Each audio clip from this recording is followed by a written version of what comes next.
Pertama-tama, niat saya ini Ustaz silaturahim kepada Sohibul Hajat dan kepada anggota ALG. Yang kedua, niat saya mengikuti acara Maulid dan Khatmul Quran. Aslinya acara intinya sudah selesai. Acara intinya itu Khatmul Quran dan Maulid. Ini mau inti ini acaraku gengku.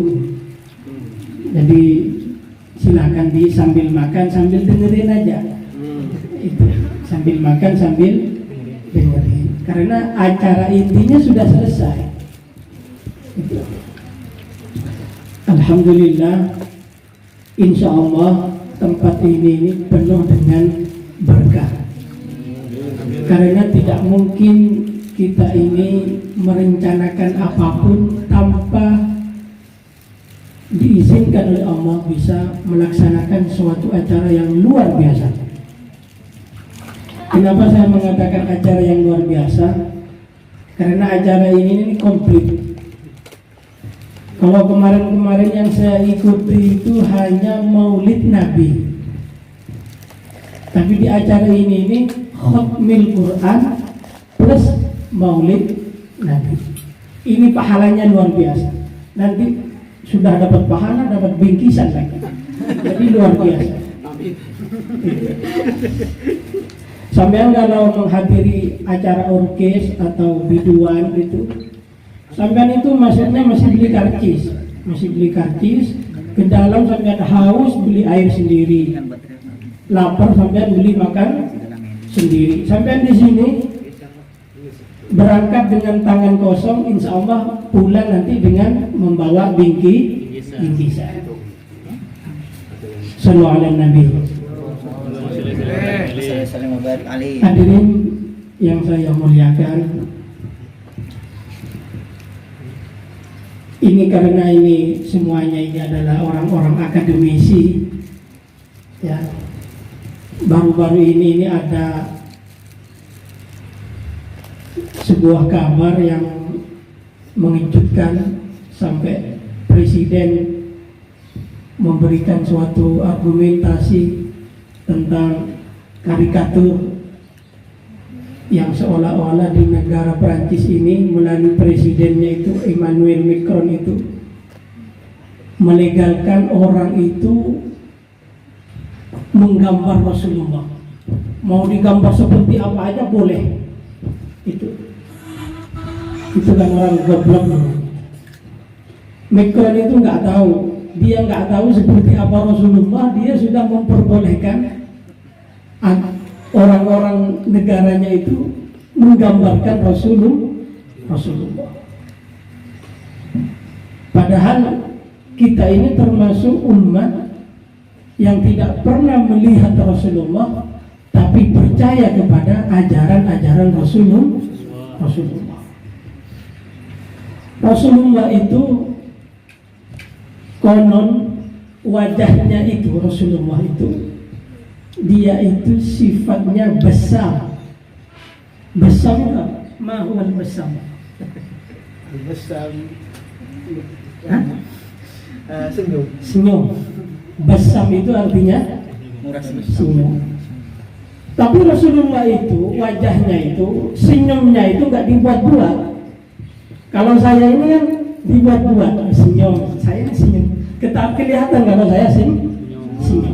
Tapi Rasulullah itu nggak senyum, tapi kelihatannya sudah senyum. Itu luar biasa. Jadi sampai kalau pengen mencontoh Rasulullah nggak usah berat-berat, senyum aja udah. Tapi jangan keseringan, nanti dikira orang gila nanti. Jadi Rasulullah itu wajahnya itu besar, kelihatan berseri, kelihatan tersenyum terus. Jadi konon itu orang-orang dulu itu yang masih hidup di zamannya Rasulullah seperti para sahabat itu, kalau yang sumpah di rumah itu banyak pikiran, hutang banyak, tugas banyak, macam-macam pikiran, sumpah itu pengen curhat, sumpahkannya itu ke Rasulullah. Maka dia berangkat ke rumah Rasulullah, pengen mengeluarkan unek-uneknya. Baru mengetuk pintu, assalamualaikum, dijawab sama Rasulullah, waalaikumsalam. Baru melihat wajahnya Rasulullah itu udah hilang sumpahnya itu. Belum curhat, baru lihat.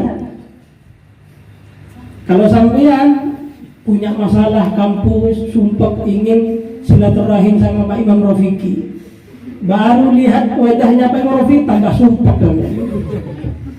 Itu bedanya kita sama Rasulullah. Maka jangan sekali-kali kita ini meraba-raba atau merekayasa seperti apa wajahnya Rasulullah. Itu karena di Al-Quran itu makadzabal fuadu man ra'a. Jadi orang yang betul-betul bisa berjumpa dengan Rasulullah, maka itu betul-betul berjumpa dengan Rasulullah, bukan kebohongan. Tapi kalau ada orang yang mimpi ketemu Allah, itu pasti bohong itu. Tadi sampai saya tadi malam mimpi ketemu Allah, itu pasti bohong ya. Tapi kalau ada orang yang mimpi Rasulullah, itu pasti benar. Karena Rasulullah itu tidak bisa dicampur atau tidak bisa diganggu oleh rupa yang lain atau bisa dimanipulasi dengan setan. Mudah-mudahan salah satu niat kita ini memperingati Kanjeng Nabi ini memperbaharui hubungan kita dengan Kanjeng Nabi. Karena hanya hubungan cinta itulah yang akan kita tanamkan dalam hati ini agar mendapatkan syafaatnya nanti. Contohnya, orang yang sudah dekat dengan Rasulullah, orang yang sudah memandang Rasulullah tiap hari, seperti Abu Lahab, Abu Jahal, ini adalah ponakan-ponakan Rasulullah semua. Dia tiap hari melihat Rasulullah. Tapi Abu Lahab ini dilaknat oleh Allah sampai menjadi manusia yang menghuni neraka. Bahkan istrinya Ummu Jamil itu dia akan mengalungi api neraka. Ini iparnya atau ponakannya Rasulullah. Abu Jahal begitu juga, sering melihat Rasulullah, tapi dilaknat sama Allah. Kenapa? Karena dua orang ini tidak punya sambungan yang nyambung kepada Rasulullah. Walaupun dekat, walaupun pernah melihat sama Rasulullah, tapi nggak punya sambungan mahabbah kepada Rasulullah, maka itu sia-sia. Kita ini nggak apa-apa, nggak pernah melihat Rasulullah. Ada yang pernah lihat? Kalau Muhammad di luaran banyak, Muhammad Bengkel banyak sekali, Muhammad siapa banyak sekali. Tapi kalau Muhammad Rasulullah kita belum pernah ketemu. Bahkan kita mau ziarah ke Rasulullah itu jauh. Kalau naik pesawat itu butuh 9 jam baru nyampe. Kalau naik kereta nggak tahu berapa minggu itu. Kalau jalan kaki jogging nggak tahu berapa tahun itu baru nyampe. Kalau mau ke Rasulullah itu jauh sekali. Tapi kata Rasulullah itu, dengan ketidaktahuan kita ini kepada wujudnya Rasulullah, tapi kita percaya kepada ajarannya, menjadikan kita ini adalah orang yang paling sangat-sangat diidamkan oleh Rasulullah. Contoh di dalam hadis itu, tuba liman kana yu'minu bi walam yarawni, katanya Rasulullah. Sungguh beruntung orang-orang yang mencintai saya, mengimani saya, walaupun dia belum pernah bertemu dengan saya. Siapa yang nggak pernah ketemu dengan Rasulullah? Ya saya, kita ini. Maka nggak usah khawatir. Selama kontak hubungan kita selalu nyambung dengan Rasulullah, maka kita ini akan menjadi umat yang selalu diidam-idamkan oleh Rasulullah. Nggak apa-apa, silakan dimakan.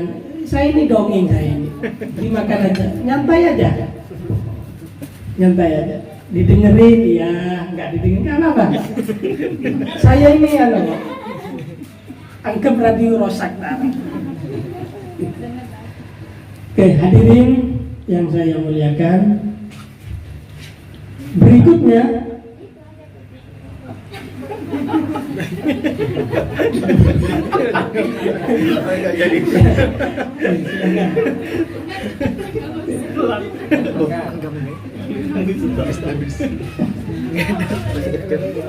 terus pertanyaannya ini, kenapa kita ini memperingati hari lahirnya Rasulullah? Kenapa Rasulullah ini tidak diperingati hari wafatnya Rasulullah? Kira-kira kenapa menurut para mahasiswa-mahasiswi? Kenapa Rasulullah ini diperingati hari lahirnya? Kok bukan hari wafatnya? Kalau nenek-nenek kita ini diperingati, disyukuri itu setelah wafat dulu.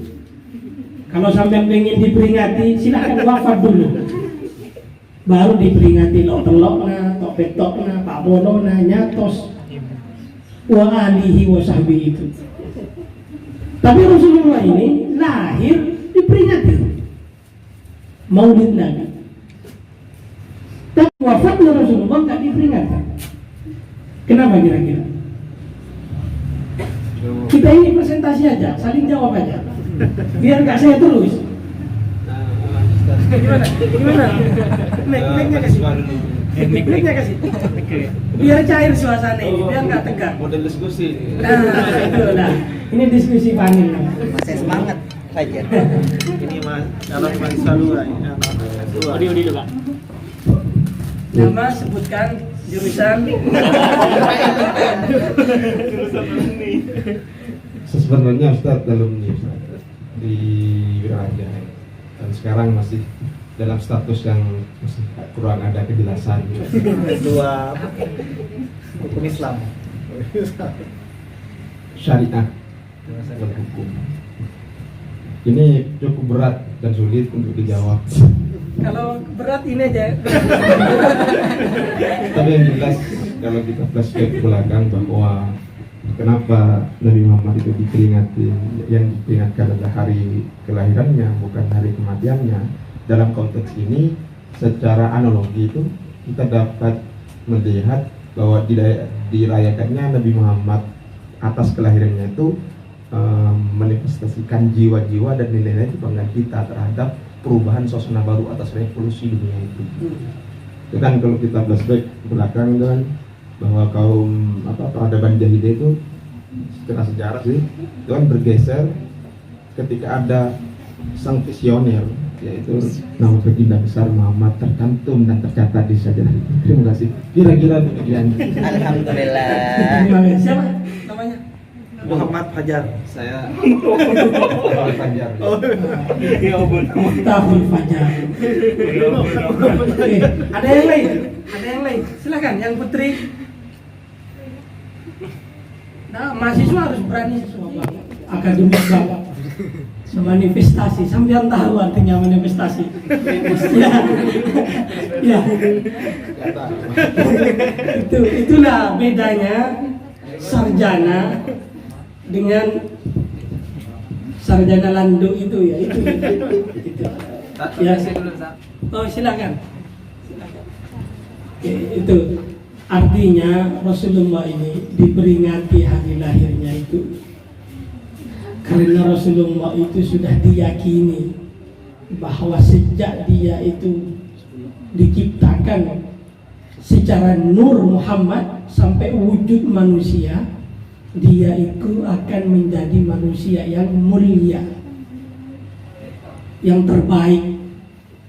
Itu sejak diciptakan melalui nur Muhammad sampai dimasukkan ke ruh secara wujud manusia, Rasulullah itu sejak kecil sampai dewasa nanti, sampai akhir wafatnya itu menjadi manusia yang sempurna. Jadi layak dirayakan hari lahirnya. Kalau kayak saya ini belum tentu sejak lahir sampai akhir hayat ini menjadi manusia yang husnul khotimah, belum tentu. Maka seperti Sultanul Aulia, para wali itu diperingati haulnya, dilihat dulu jejak hidupnya itu gimana nih, akhir hayatnya ini husnul khotimah atau su'ul khotimah. Karena belum tentu. Ada yang pertama alim banget, hafal Quran, umur 40 ganti profesi bajingan itu, sampai mati dalam keadaan bajingan. Itu namanya su'ul khotimah. Ada yang dari pertama itu buruk sekali. Dia itu mantan ini, mantan pemabuk, mantan ini.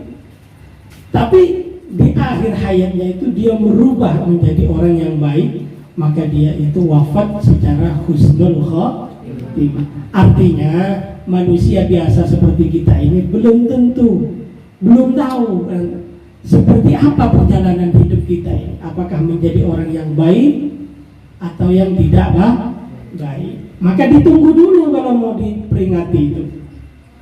Ditunggu sampai mati dulu gitu. Tapi kalau Rasulullah itu karena sudah sejak lahir itu mulia, maka dia diperingati hari lahirnya. Di dunia ini yang diperingati hari lahirnya itu hanya 3 manusia top. Di dunia ini, seisi dunia ini, nggak tahu berapa triliun itu, nggak tahu. Yang hanya diperingati hari lahirnya itu hanya 3 orang aja. Pertama pasti baginda Nabi besar Muhammad Sallallahu Alaihi Wasallam. Yang kedua itu adalah Nabi Isa. Yang ketiga yaitu R.A. Kartini. Bani Kartini tukang tanda apa ini? R.A. Kartini, Raden Ajeng Kartini. 3 orang ini diperingati hari lahir Nabi Isa. Itu luar biasa. Walaupun Nabi Isa ini, sebelum Nabi Isa ini diangkat oleh Allah, Nabi Isa ini sudah mengatakan di dalam Injilnya itu bahwa akan ada Nabi setelah saya ini, dialah menjadi Nabi penutup yang akan menyempurnakan dari semua ajaran-ajaran sebelum-sebelumnya. Kalau di Al-Quran itu, kalau nggak salah di surat As-Saffat itu ayat 6 itu. Wa mubasysyiran min ba'dihi ismuhu Ahmad. Itu. Ini Nabi Isa ini mengabarkan kepada Bani Israel. Wa idh qala Isa bin Maryam inni musaddiqan lima baina yadayya minat Taurah wa mubasysyiran bi rasuli ya'ti min ba'di ismuhu Ahmad. Artinya 160 sebelum Masehi, Muhammad ini sudah dikabarkan oleh Nabi Isa. Jadi kalau ada orang yang menuhankan Nabi Isa itu salah. Ada yang mengatakan bahwa ajaran Nabi Isa paling sempurna itu salah. Karena Nabi Isa sendiri mengatakan akan ada Rasul yang akan menyempurnakan setelah saya, yaitu namanya Ahmad. Ahmad ini nama pemberian dari Allah. Tapi oleh kakeknya Abdul Muthalib diganti menjadi Muhammad. Gak apa-apa, bagus anak-anak kita kasih nama Muhammad terserah. Mudah-mudahan bisa mengambil sedikit daripada suri tauladan Rasulullah. Bedanya kita sama Rasulullah itu sedikit mas. Bedanya kita sama Rasulullah itu sedikit. Kalau Rasulullah itu sedikit makan, kalau kita ini sedikit. Kalau Rasulullah itu sedikit tidurnya, kalau kita ini sedikit tidur. Jadi beda tipis. Gitu. Allahumma sholli ala Muhammad. Allahumma sholli wa sallim wa barik alaihi. Oke, tinggal 15 menit. Gitu. Sampai dari saking memuliakannya Nabi Isa, Bani Israel itu sampai mengatakan Nabi Isa ini adalah Tuhan, anak Tuhan. Itu dari saking berlebihannya di dalam mengagungi, memuliakan Nabi Isa. Sampai ada yang namanya Tuhan Bapa, ada yang namanya Tuhan Ibu. Tapi di Islam ini, walaupun kita mengetahui kemuliaan Rasulullah, tidak sampai menyalahkan secara ideologi itu, secara teologi itu, sampai menuhankan Rasulullah. Tetap Rasulullah itu sebagai utusan Allah. Tak rancu, artinya tauhid kita itu tetap kokoh. Tidak disalah pahami dengan kemuliaan Rasulullah. Itu. Coba seandainya kita ini ada kabar, ada nabi baru, mungkin semuanya percaya itu. Oh ya, ada nabi baru. Yang kemarin itu yang merintah itu bayi itu. Asorong ngelat telur tengah malam, apun cukup. Itu luar biasa.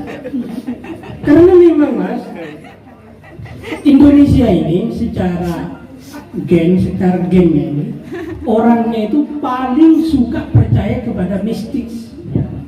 Iya, orang Indonesia. Coba kapan-kapan lah ada yang mau publikasi itu hari ini punya aki yang luar biasa, bisa muntah banyak orang nggak menggunakan. Itu memang ciri-ciri orang Indonesia. Kepercayaannya itu luar biasa. Itu. Makanya Rasulullah itu selalu banyak orang yang ingin menyerupainya. Bahkan dulu itu setelah Rasulullah itu mengatakan ini ana Rasul, itu orang-orang Mekah itu semuanya itu nggak percaya. Mak bedo Rasul pada narian ngakak tedung abini masa area Rasul tak percaya. Dikira Rasul itu bisa langsung terbang gitu. Tak tedung sekali tak terabini ya boh ini. Makanya Rasulullah itu yang dijelaskan oleh Allah dalam Al-Quran itu, Kul innama ana basyarum mithlukum. Engkau ya secara kemanusiaannya pada musobotna. Secara manusia lah. Yang akan tedung ya tero alagia terabinia ibadah lebih. Tapi bedanya itu Rasulnya Allah, utusan Allah. Itu perbedaannya. Makanya dulu itu Rasulullah itu sering ada nabi-nabi baru. Bahkan katanya masyarakat jahili itu, ali hadzal rasul, masa ini rasul? Yaquluna wa yamshina fil aswaq. Masa ada nabi yang akan entar ke pasar, tak kira aja nabi adikir mana oleh mengkona. Itu. Bahkan sampai ketika masih Khalifah Utsmaniyah itu ada muncul lagi nabi baru. Siapa namanya itu? Nabi palsu itu yang Musailamah al-Kadzdzab itu muncul ketika Khalifah Utsmani. Kalau ada kelompok manusia ini berkumpul, bermunajat, bersolawat kepada Rasulullah itu, maka malaikat ini ngelapor kepada Rasulullah, kepada Allah itu. Ya Allah, bumi, Sumenep, Budina apa? Bawaslu. Hah? Budina Bawaslu, ada sekelompok manusia. Hum yumajjidunaka ya Rabb. Ini ada hadis asli. Hum yuwahhidunaka ya Rabb. Di sana ada kelompok manusia ya Allah yang memuja-mujamu ya Allah, yang mentauhidkanmu ya Allah. Terus Allah mengatakan kepada malaikat, coba malaikat tanya Aki, apa mak aku terapa mereka itu pengen apa? Kenapa kok memuja saya, memuliakan saya, beristighfar kepada saya? Apa yang diinginkan mereka itu apa? Kata malaikat, tahu nih pangeran, udah tahu nih. Kira-kira Pak, sampean ini ke sini ini pengen apa? Macam-macam. Ya, Ustaz Fajar mungkin pengen menambah jodoh. Ada perlu. Lama gak ketemu. Kira-kira kita ini kesini ini kumpul kita ini kesini acara Khatmil dan Maulid ini, kira-kira kita ini yang paling diinginkan kita itu apa? Mendapat rahmat Allah. Mendapat Rahmat Allah dari Nabi Muhammad. dari Nabi Muhammad. Intinya kita kesini ini ingin masuk surga pasti. Apa yang kira-kira diinginkan? Apa yang kira-kira diinginkan? Ingin masuk surga. Kalau kena ke anak-anak yang bandel ini, terutama yang Jawa ini, yang di surga yang paling diinginkan itu hanya satu, pengen ketemu bidadari. Itu aja. Saya tanya ke Hari itu, pengen masuk surga dia? Pengen ketemu bidadari. Bayangkan bidadari itu otaknya itu terang benderang, otaknya dari saking putihnya itu. Otaknya itu kayak tebus pandang. Bayangkan itu cantiknya bidadari dan perawan terus, tiap hari perawan terus. Itu bidadari. Cantiknya itu beribu-ribu dari cantiknya wanita di dunia. Begitu juga bidadara, tenang yang cewek pasti. Apa? Dapat bidadara dia. Pasti kalau ditanya itu ingin ketemu bidadari. Karena tajri min tahtihal anhar. Ada sungai-sungai yang sungai banyak sebenarnya. Mengguntur sungai. Tapi pasti yang diinginkan itu ingin ketemu bidadari. Kalau saya tanya lagi ini semuanya pasti ingin masuk surga. Izin bertanya. Tadi kan kata Ustaz, enggak usah. Kata Ustaz, kalau yang cowok kalau di surga ketemu sama bidadari. Ceweknya Ustaz. Hah? Ceweknya. Ketemu bidadari. Ada bidadari. Makanya ada istilah jodoh dunia dan akhirat itu gimana soalnya?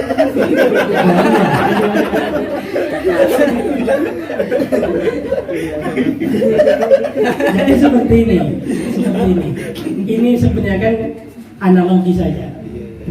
Jadi istri yang di dunia itu, kalau betul-betul kita jodohnya sampai akhir hayat, maka kita itu, istri yang di dunia itu, ketika sudah di surga itu, wajahnya itu berubah menjadi bidadari, mudah lagi, cantik lagi, nggak keriput-keriput lagi.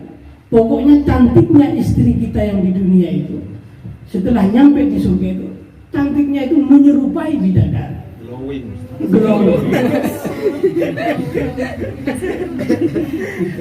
Kalau sekarang itu glowing itu masih kuring.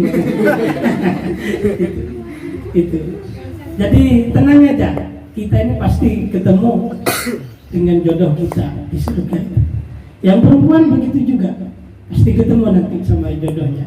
Kalau nggak dapat jodoh di dunia, nanti dapat jodoh di akhirat.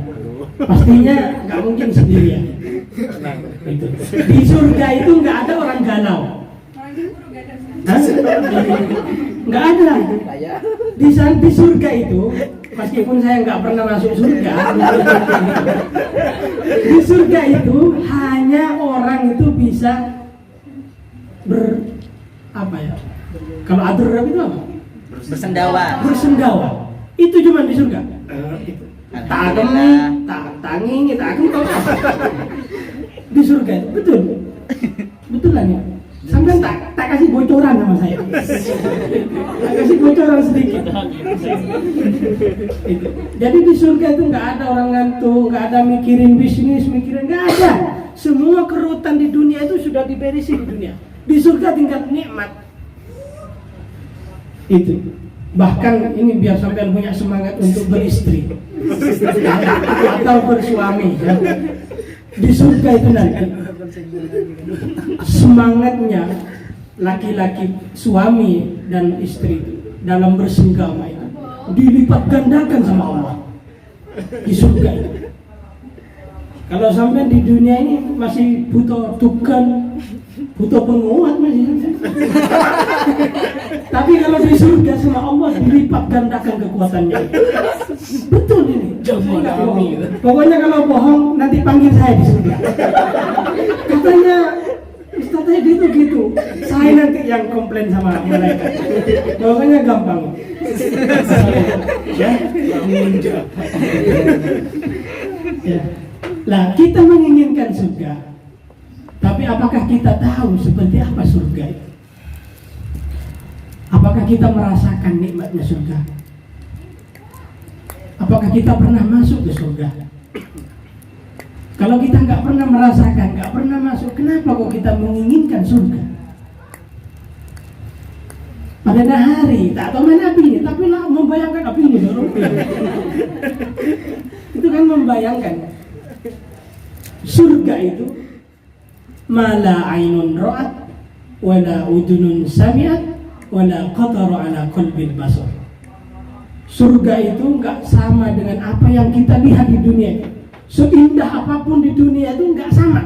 Paling indah di dunia enggak ada. Enggak bisa mendandingi itu keindahan di surga. Wala udunun sami'at, enggak seperti apa yang kita dengar. Bocah nih surga roh nyaman metek apel-apel roh sudah tinggi. Enggak bisa, enggak sama, pasti lebih dari itu. Mungkin akar teroka panggung nggak sampai langsung dateng, teroka susu langsung dateng, nggak seperti itu. Wala udunun sami'at, wala qatara ala qalbil basar, dan juga nggak seperti apa yang kita rasani dalam hati. Surga bidadari dalam ya, nggak sama, pasti lebih nikmat dari itu. Maka kita ini sungguh rugi ketika beribadah itu hanya menginginkan surga. Contoh seperti wali dari kalangan wanita itu, Rabi'ah al-Adawiyah itu. Ya Allah, jika ibadahku hanya mengharap surgamu ya Allah, maka masukkan saya ke nerakamu. Allah. Jika ibadahku ya Allah karena takut masuk ke nerakamu, maka masukkan aku ke nerakamu yang paling dalam ya Allah.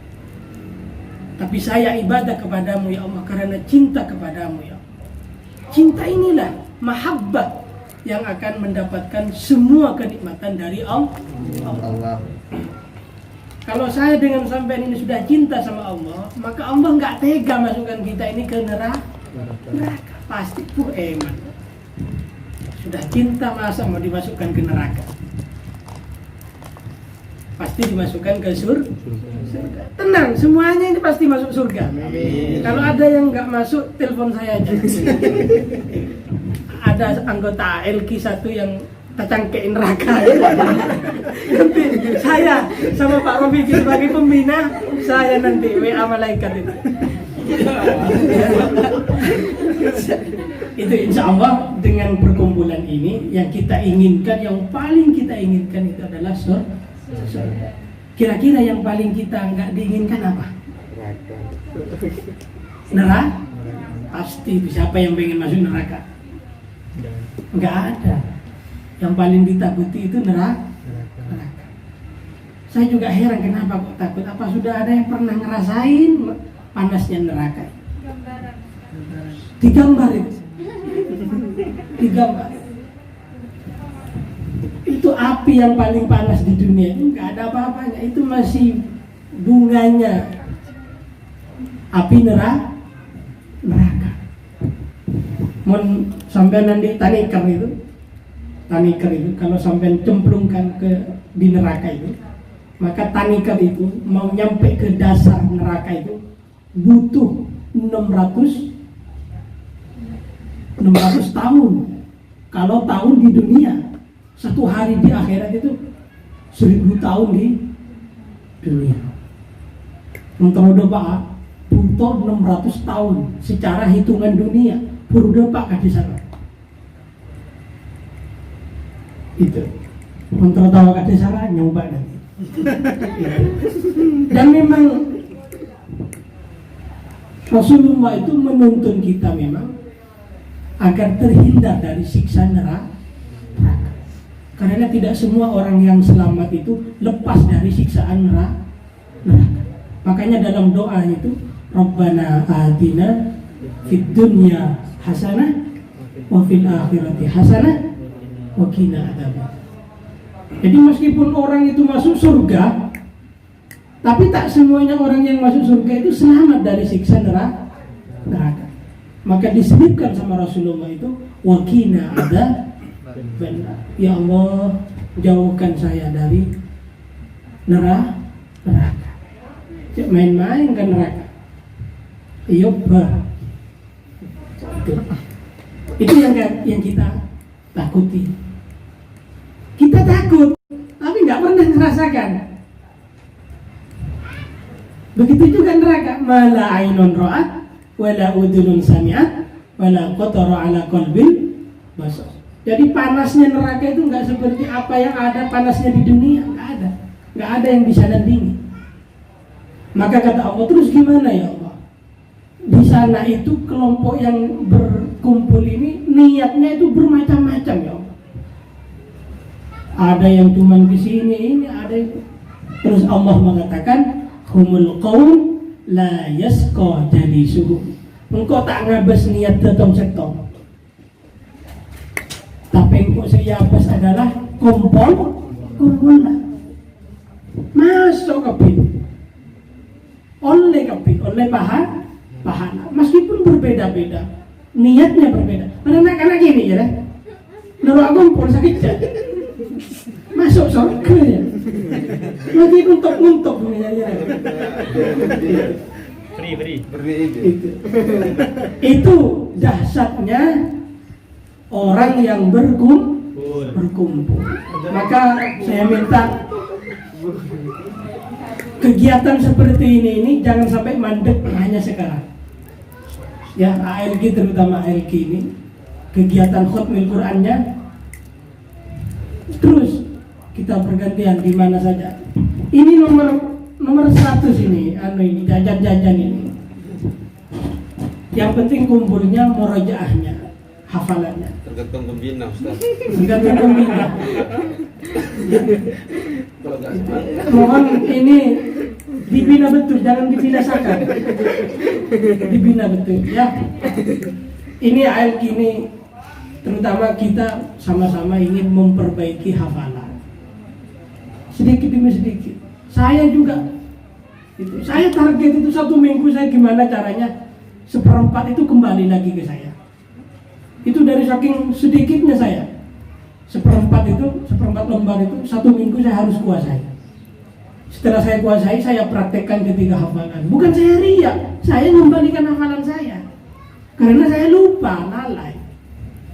Dan hataman ini jangan sampean fobia sama hataman. Pula, luaib, tahadira kok. Jangan.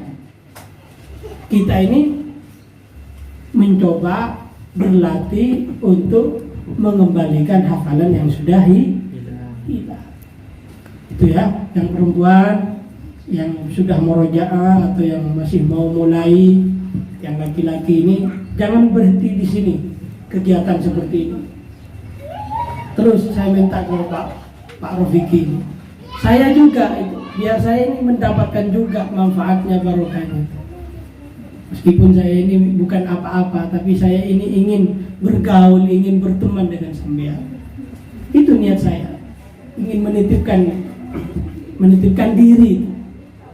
Karena nggak mungkin orang itu masuk surga kecuali ketemu dulu dengan sahabat-sahabatnya yang soleh itu, baru nanti bareng-bareng masuk surga.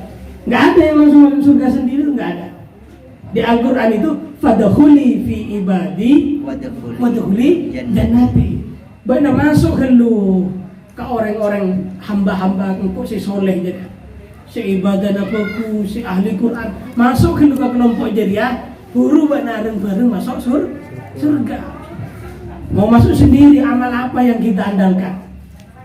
Makdamahada masuk surga ketibian. Oh, ini apa? Gak mungkin, makanya kegiatan yang sifatnya bersama-sama ini terus dikembangkan. Gak ada konsumsi, tenang. Telepon Pak Imam, gak ada Pak Imam, saya. Itu. Jangan sampai konsumsi ini menjadi kendala kegiatan ini berhenti, jangan sampai. Ya, itu aja dari saya. Terima kasih, mudah-mudahan ada manfaatnya. Amin. Allahumma fi ila qawmi. Assalamualaikum warahmatullahi wabarakatuh. Waalaikumsalam warahmatullahi wabarakatuh. Fil awwalin wal akhirin wa sallim ala sayyidina Muhammadin fil nabiyyin wal mursalin wa sallim ala sayyidina Muhammadin fil mala'il a'la ila yaumiddin. Allahumma ij'al wa awsi wa balli wa wahdi wa taqabbal thawaba ma qara'nahu min kalamikal karim wa ma hamalnahu wa ma sabbahnahu wa ma sallaynahu wa ma kabbarnahu ila ruhi nabiyyina Muhammad sallallahu alaihi wasallam fi hadhihi al-majlis al-mubarak hadiyatan wasilah wa rahmatan nazilah wa barakatan syamilah wa sadaqatan mutaqabbalah ila ruhi nabiyyina Muhammad sallallahu alaihi wasallam wa ila ruhi sultanil awliya Syekh Al-Qadir Al-Jilani wa ila ruhi man iktasaba fi hadhihi al-majlis Kiai Muhasib Iradiyah Sumarhum Khairus Dilah Safa Maliyah Fitriyah Izzul Faqih Unzilatun Nikah. Allahumma ufir lahum warhamhum wa'afihim wa'fu anhum. Allahumma la tahrimna ajrahum wa la taftinna ba'dahum wa'ufir lana wa lahum. Allahumma ja'al kuburahum rawdatan min riyadil jinan wa la taj'al kuburahum ghufratan min ghufratin niran. Allahumma ja'alhum fida'an lana wa lahum minan nar وفكاكا لنا ولهم من النار وعتقا لنا ولهم من النار وشراء لنا ولهم من النار وبراءة لنا ولهم من النار ونجاة لنا ولهم من النار. ربنا ظلمنا أنفسنا وإن لم تغفر لنا وترحمنا لنكونن من الخاسرين. ربنا آتنا في الدنيا حسنة وفي الآخرة حسنة وقنا عذاب النار وأدخلنا الجنة مع الأبرار وأمدنا النصر لوجهك الكريم يا عزيز يا غفار يا رب العالمين. وصلى الله على سيدنا النبي الأمي وعلى آله وصحبه وسلم والحمد لله رب العالمين. الفاتحة.